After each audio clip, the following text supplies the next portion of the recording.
Salam kasih dan damai dari Tuhan Yesus Kristus untuk kita semua.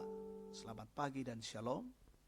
Kita bersyukur boleh bertemu kembali dalam saat teduh pagi dalam doa dan renungan pagi, edisi Sabtu 10 Oktober 2020. Firman Tuhan dari Markus 2 ayat 18 sampai 22 dengan tema bukan untuk dipamerkan. Sebelum membaca firman, kita berdoa.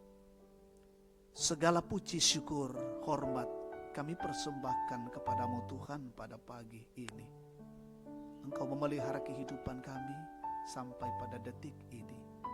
Dan saatnya kami bersyukur dan memuji Tuhan. Kami rindu membaca firman Allah. Kami mohon tuntunan Roh Kudus.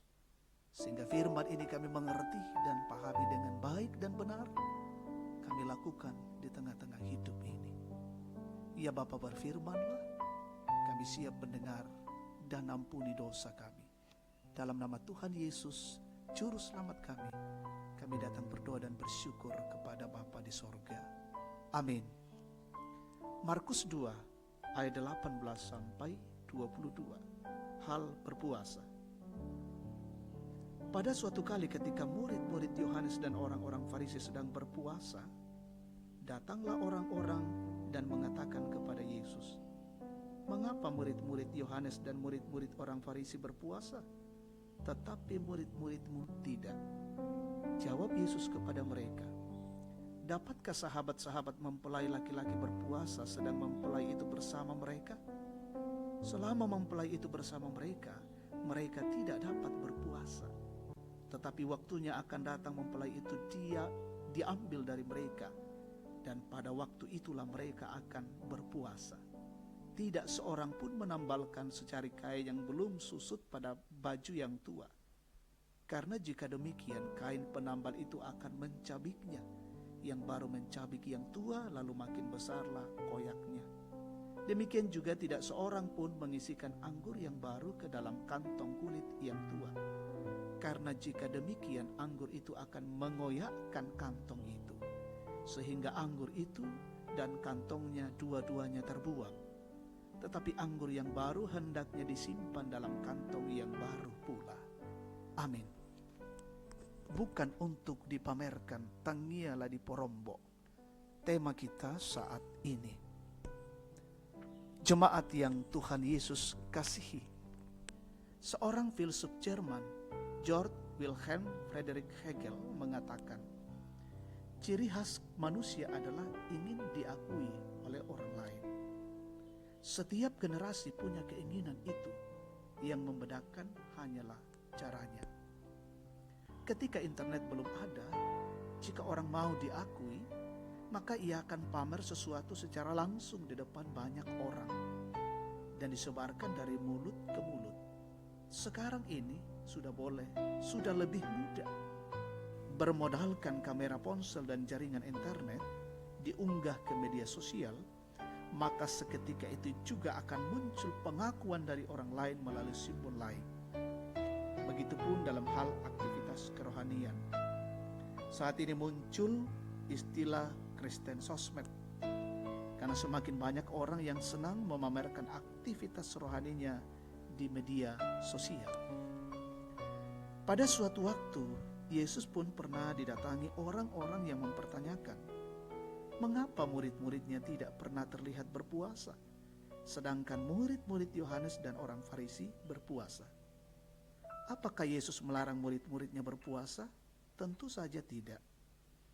Injil Matius pasal 6 ayat 16 sampai 18 menuliskan bahwa Yesus juga mengajarkan muridnya untuk berpuasa, tetapi dengan cara dan motivasi yang benar.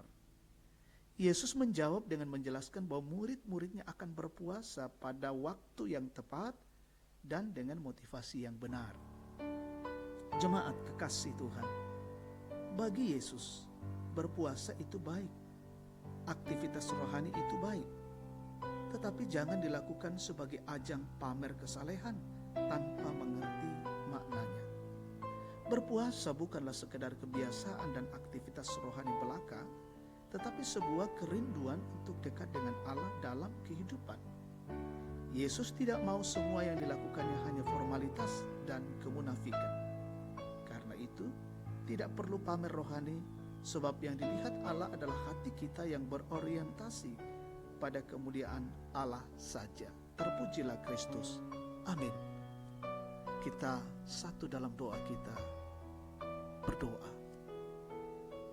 Sungguh kami bersyukur dan memuliakan nama Tuhan ketika kami telah mendengarkan dan merenungkan sabda-Mu.